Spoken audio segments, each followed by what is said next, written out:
كلنا شفنا الحلقة الأولى واللي كان فيها المخرج بيعرض الشخصيات اللي هتبقى معانا في الموسم الجديد.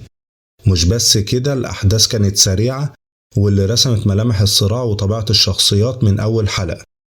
هنا عثمان هيحاول يفتح قلعة قرادين، علشان كده جمع القبائل المجاورة واللي على رأسهم قبيلة السيدة بيجوم وقبيلة السيد إيهان اللي كانوا على وشك القتال، وقدر أروهان يوقف الحرب بينهم.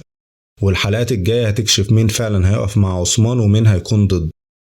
في الناحية المقابلة وصل وزير الخليفة الأمير عمر للمناطق الحدودية، واللي تعرض لمحاولة اغتيال من القائد لوكا، لكن نجح الملثم في آخر لحظة إنه ينقذه، واللي هنعرف السر اللي وراه في الحلقات الجاية.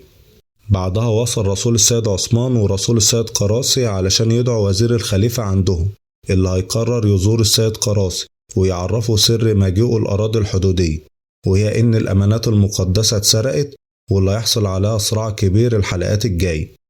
من ناحية تانية بيوصل القائد لوكاس أمير القلاع، واللي بيدبر محاولة اغتيال للوزير الخليفة، ولما فشلت قرر يستخدمه ضد عثمان ويفرق به السادة الأطراف.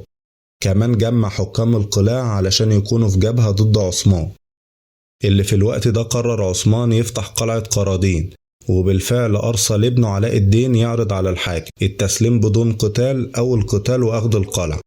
بس الحاكم هنا يأسر علاء الدين. ساعتها عثمان جهز الجيش عشان يفتح القلعة، لكن الحاكم بيستخدم علاء الدين كدرع حامي من ضربات المنجنيق. وهنشوف الحلقة الجاية مصير علاء الدين وهل هينجو منها ولا لا. كده متوقع الحلقة الجاية نشوف الصراع على الأمانات المقدسة، وكمان هل هيفتح عثمان القلعة ولا هيتأجل فتحها. ده اللي هنعرفه الحلقة الجاية إن شاء الله. تابعون.